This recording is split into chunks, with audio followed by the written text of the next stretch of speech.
Canto 4. Virgil and Dante walk with the excommunicated souls along the terrace until they reach a steep rock face on the side of the mountain.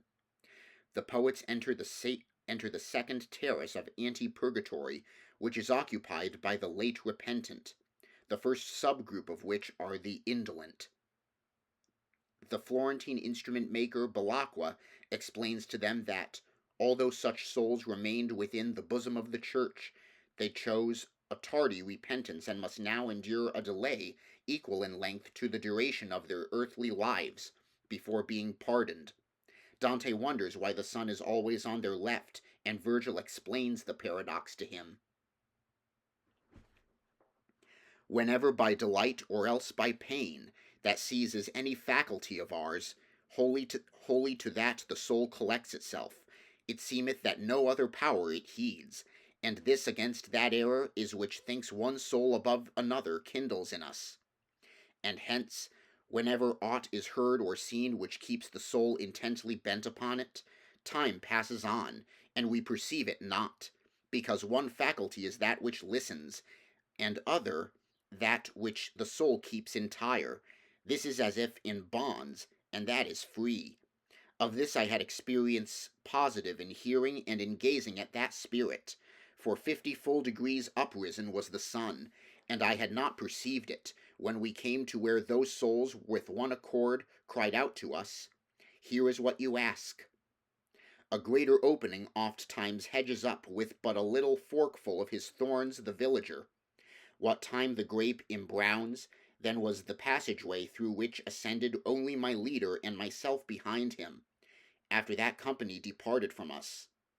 One climbs San Leo and descends in Noli, and mounts the summit of Bismantova with feet alone, but here one needs must fly, with the swift pinions and the plumes, I say, of great desire, conducted after him who gave me hope, and made a light for me. We mounted upward through the rifted rock, and on each side the border pressed upon us, and feet and hands the ground beneath required. When we were come upon the upper rim of the high bank, out on the open slope, My master, said I, what way shall we take? And he to me, No step of thine descend, still up the mount behind me win thy way, till some sage escort shall appear to us.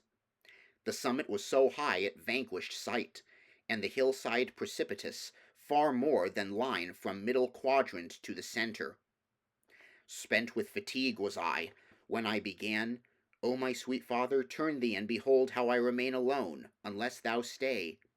O son, he said, up yonder drag thyself, pointing me to a terrace somewhat higher, which on that side encircles all the hill. These words of his so spurred me on, that I strained every nerve, behind him scrambling up, until the circle was beneath my feet. Thereon ourselves we seated, both of us turned to the east, from which we had ascended, for all men are delighted to look back.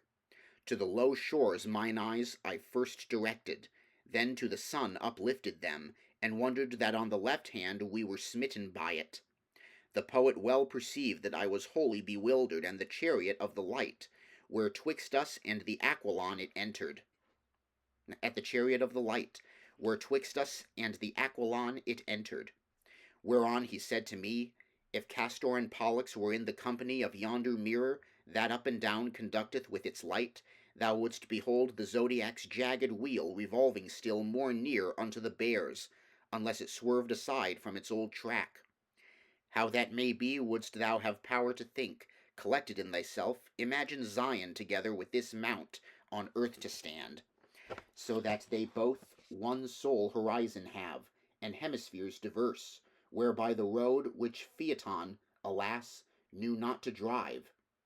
Thou'lt see how of necessity must pass this on one side, when that upon the other, if thine intelligence right clearly heed. Truly, my master, said I, never yet saw I so clearly as I now discern, there where my wit appeared incompetent, that the mid-circle of supernal motion, which in some art is the equator called, and I remains between the sun and winter, for reason which thou sayest departeth hence towards the septentrion, what time the Hebrews beheld it towards the region of the heat. But if it pleaseth thee, I fain would learn how far we have to go, for the hill rises higher than eyes of mine have power to rise. And he to me, this mount is such that ever at the beginning down below 'tis tiresome, and the more one climbs, the less it hurts. Therefore, when it shall seem so pleasant to thee that going up shall be to thee as easy as going down the current in a boat, then at this pathway's ending thou wilt be, there to repose thy panting breath expect. No more I answer, and this I know for true. And as he finished uttering these words, a voice close by us sounded, Peradventure thou wilt have need of sitting down ere that. At sound thereof each one of us turned round, and I saw upon the left hand a great rock, which neither I nor he before had noticed. Thither we drew, and there were persons there who in the shadow stood behind the rock, as one through indolence is wont to stand, as one of them, who seemed to me fatigued, was sitting down, and both his knees embraced, holding his and one of them, who seemed to me fatigued, was sitting down, and both his knees embraced, holding his face low down between them bowed. O my sweet lord, I said, do turn thine eye on him who shows himself more negligent than even Sloth herself his sister were. Then he turned round to us, and he gave heed, just lifting up his eyes above his thigh, and said, Now go thou up, for thou art valiant. Then knew I who he was, and the distress, that still a little did my breathing quicken, my going to him hindered not. And after I came to him he hardly raised his head, saying, Hast thou seen clearly how the sun o'er thy left shoulder drives his chariot? His sluggish attitude and his curt words a little unto laughter moved my lips. Then I began, Belacqua, I grieve not for thee henceforth, but tell me, wherefore seated in this place art thou? Waitest thou an escort, or has thy usual habit seized upon thee? And he, O brother, what's the use of climbing, since to my torment would not let me go the angel of God who sitteth at the gate? First heaven must needs so long revolve me round outside thereof, as in my life it did, since the good sighs I to the end postponed, unless ere that some prayer may bring me aid which rises from a heart that lives in grace. What profit others that in heaven are heard not? Meanwhile the poet was before me mounting, and saying, Come now, see the sun has touched meridian, and from the shore the night covers already with her foot Morocco.